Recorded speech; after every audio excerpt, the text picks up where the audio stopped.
Welcome to Mind Over Money, the podcast that helps Australians have finances that work. And it all starts with our thinking.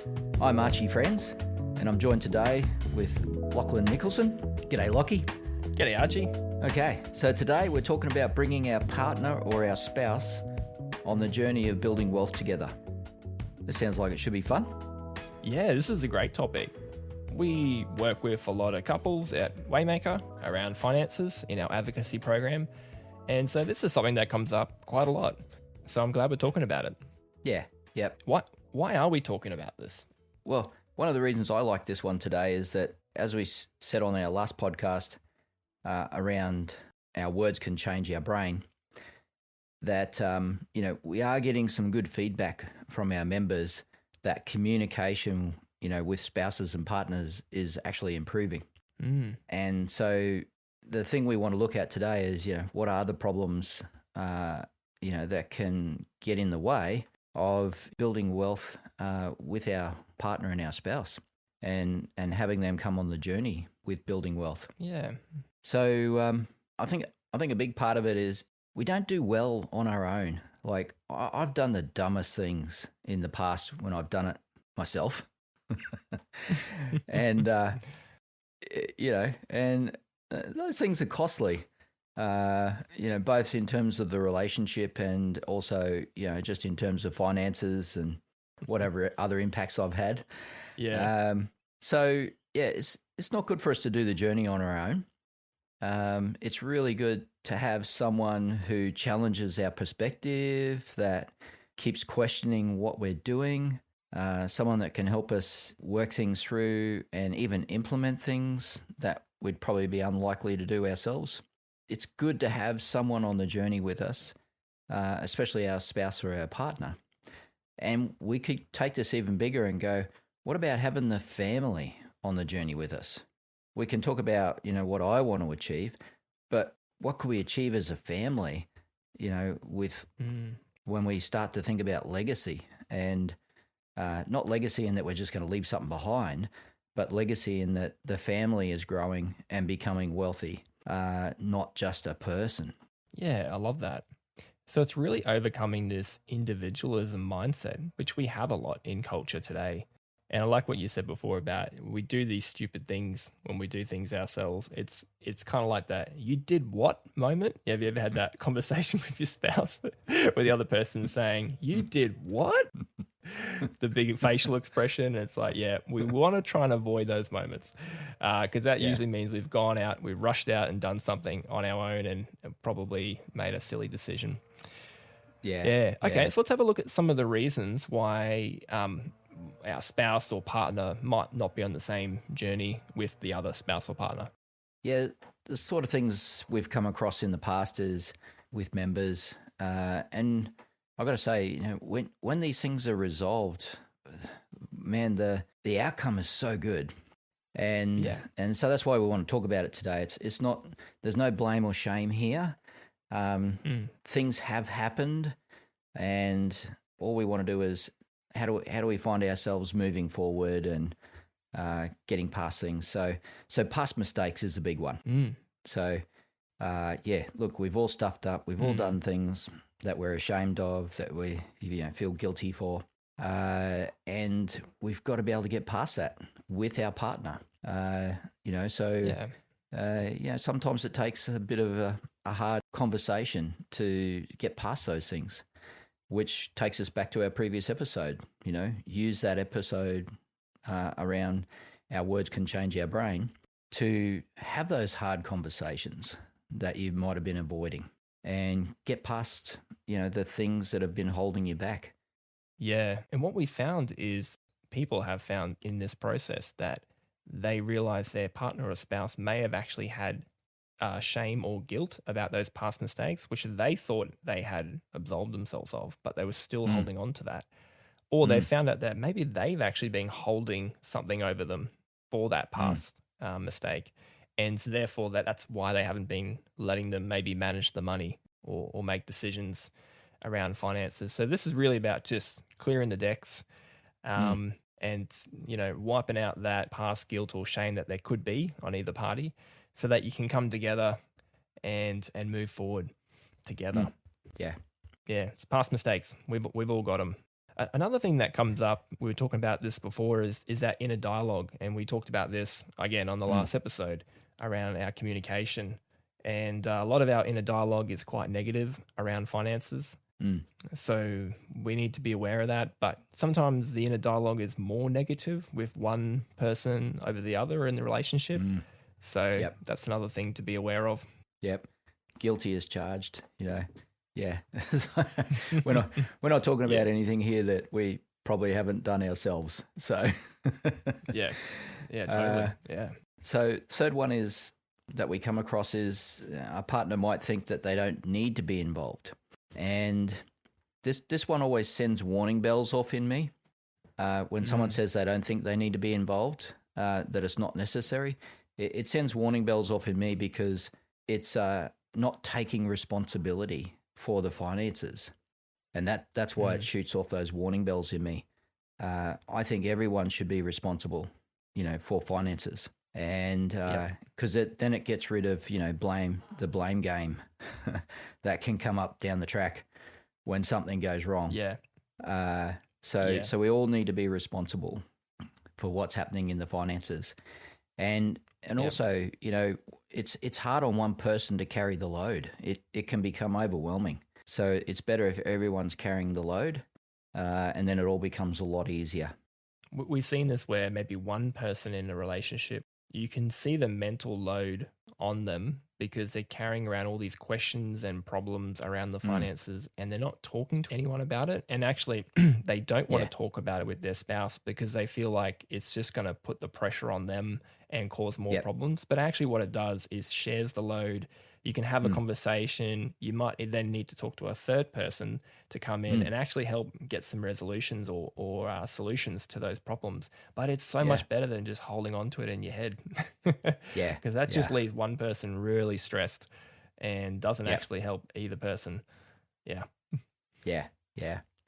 And I think it's necessary to be challenged. It's like, when we're thinking about doing something, we need another person to be challenging us about what we're thinking and what we're trying to do. There's plenty of people that can challenge us, but people that are close to us can really challenge us in a way that makes us really think about what's going on and whether we're heading in the right direction or not. And it's a good thing. Yeah. The last one we got here is confusion.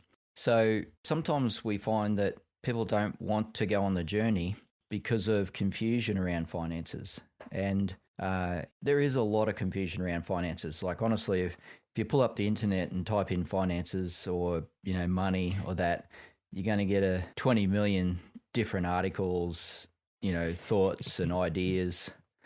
And probably 19 million of those will actually be marketing, trying to sell you something. So we got this problem of confusion, and sometimes people can be thinking that the family is going to get left out, like the family's going to miss out because we're trying to do some investments, or build wealth. And so there, feels like there's this competition over the money, but the money is there to build the family wealth. And so that's where it's really important to work through the confusion, work through the investment information, work through the debts and work through the risks and, get a really good, clear picture about everything. So, and again, we're going back to the last episode on communication, so that's where we got to start, is having those conversations. Yeah, we mentioned before inner dialogue. People can grow up with very different financial upbringing. So in one family, one person might be really comfortable with the family had large debt.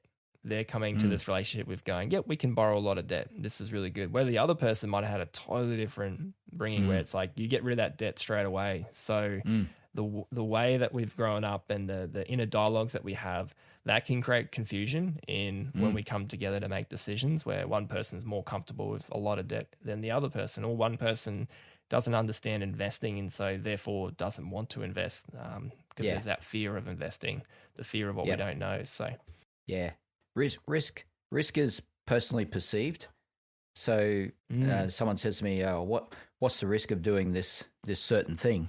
I can explain what I see the risk is, but they could be perceiving a totally different risk. Definitely. And so getting that communication where we can actually figure out what is the actual risk and what's actually our understanding and our perspective on things. That's a real key. Yeah, I would come to that from myself as a totally different perspective of, well, what's the risk of not investing? And what's the risk of spending $50 a week on McDonald's instead of investing? So there's risks in all different kind of ways we look at it. Sometimes the risk is not doing anything at all. Yes. Yeah, absolutely.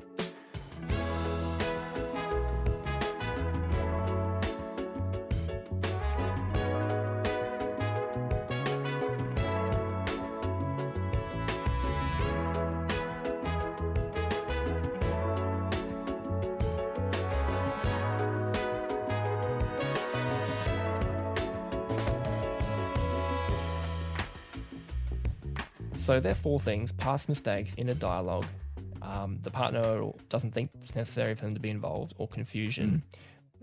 These are 4 things to be aware of why either person in a relationship may not want to be involved in the finances. How do we bring a partner on the journey, or a spouse on the journey with us?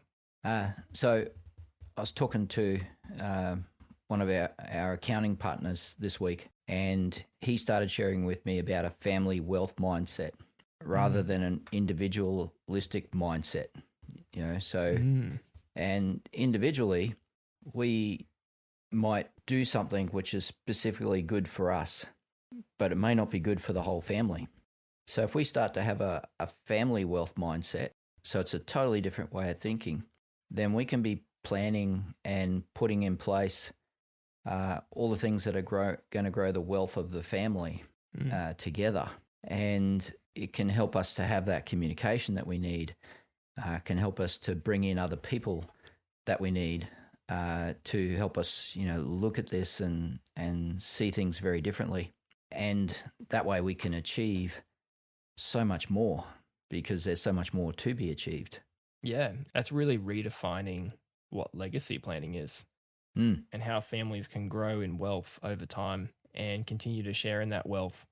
I've seen in the past where other cultures, coming to Australia, have had this family wealth mindset, and what they've been able to achieve very quickly because of having that family wealth mindset compared to the individualistic. I remember growing up and never actually ever talking about finances in our family.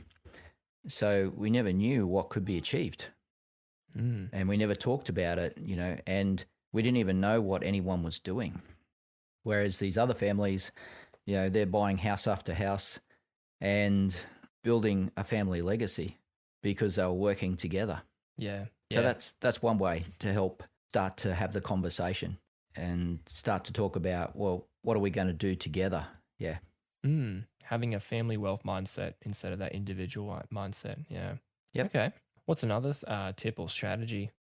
So get someone working with yourself and your partner. We've done other communication stuff in the past, that talks about having a sounding board, someone that actually listens to what's going on and can repeat it back and help manage the conversations. So in this case, it'd be our waymaker advocates. They can help facilitate conversations. They can help talk together. There's 3 or 4 people talking rather than just one person talking. Yeah. And they can help to work through the problems and get to a place where you really want to be, and start to even get back to our when we were talking about our inner dialogue there before, what's our innermost values?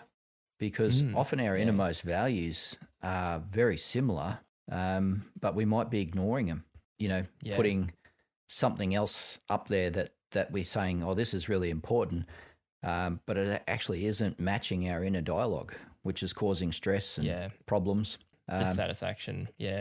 We can be so busy putting out fires in our life that we actually forget what those core values are. And when we refocus back on those, there's just a whole new level of strength in the relationship and momentum and speed as you have two people focused on those values. And just ignoring all that other noise that comes through that's hitting us every day. Yeah. Yeah. So remember though, we're going bigger than two people. We're bringing the family in. Yeah. Yeah, we want the family to be involved. Let's go bigger. Okay, so another tip or strategy you could say to help bring your partner on the journey is to create a cash flow system. A cash flow system that both of you can engage with every day on your banking app, in your banking system. And the system we use at Waymaker really accommodates for this. It accommodates for couples to work together daily on their money and have really good conversations around their finances. And it even has room for them to have their own spending money and personal funds as well. So they can have shared bills and save goals, but also have an account where they can buy each other secret gifts or things like that. So you're able to work together on the finances, but also have that flexibility of maybe each of you have a splurge account or something. I know every relationship is different how they want to set things up. Yeah. What we found with the cash flow system is it's really good at removing guilt and shame. And it's also really good to help take responsibility for the finances. Yeah. So the cash flow system is all about removing debt, using credit cards and buy now, pay later, and just living on the money that you have. So it's helping to create, or not create, but helping us to live in reality of this is how much money we have, and conversing about that. So talking about it, understanding it, and that there can't be any miscommunication because it's all there very clearly in the banking system, and each of us are responsible for it, and it just works so well. Like we've just seen so much positive growth and so much wealth building has actually come out of having a good cash flow system. And you start to find ways to create really good habits every day, and those habits build and the momentum builds, and you just have, like you said, so much more wealth building happening, so much more results. And that's why we see couples saving tens and tens of thousands of dollars every year and saving money in different ways across their bills, just making more informed decisions and just feeling really good about their finances. That's what a cash flow system can do when done correctly. It can really make you feel less stressed and more positive about your finances. And that feeling of collaboration and great communication with your spouse is, it's just amazing. You just can't wipe the smiles off these guys' faces when they start using this system, which is what we're all about here at Waymaker. We love that. Yeah. There's that word amazing. Remember, we're going to get rid of that one. Oh, yeah. Last episode. Get rid of the word amazing.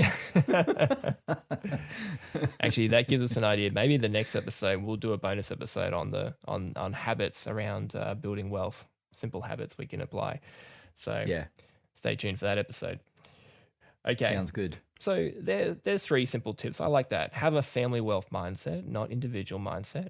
Get someone else working with you and your spouse. So having that third person there to help with facilitating conversations, resolving problems, finding solutions to really move you guys forward, and create a cash flow system that you and your spouse are actually working with the money every day.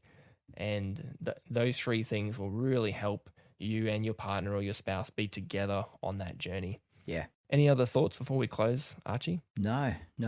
I think we've covered it off really well, and really look forward to any feedback our members and anyone listening to the podcast can give us, because we're here to grow and to help everyone in the community to grow as well. So feedback is really vital for that, and I'm just so appreciative that people do fill out our feedback forms, as they're going through the journey with us and letting us know what's working, what's not working, because we've got to keep adjusting and changing, and so we love it that we get that feedback to be able to do that. Yeah, thank you to everyone with us on that journey, and thanks for listening to this podcast, Mind Over Money.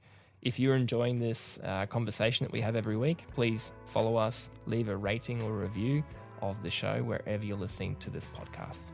And don't forget to share this podcast with your spouse or partner so they can hear this as well. Yes, how can we forget? It doesn't help if only one person listens to this. Cool. Okay, guys. See you next week. Thanks, Lachlan.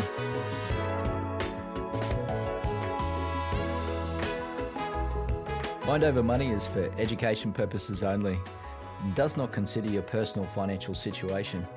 If you'd like to speak to someone about your personal finances, including home loans, head to our website www.waymakerpodcast.com.au and click Get Financial Help to connect with one of our wealth partners.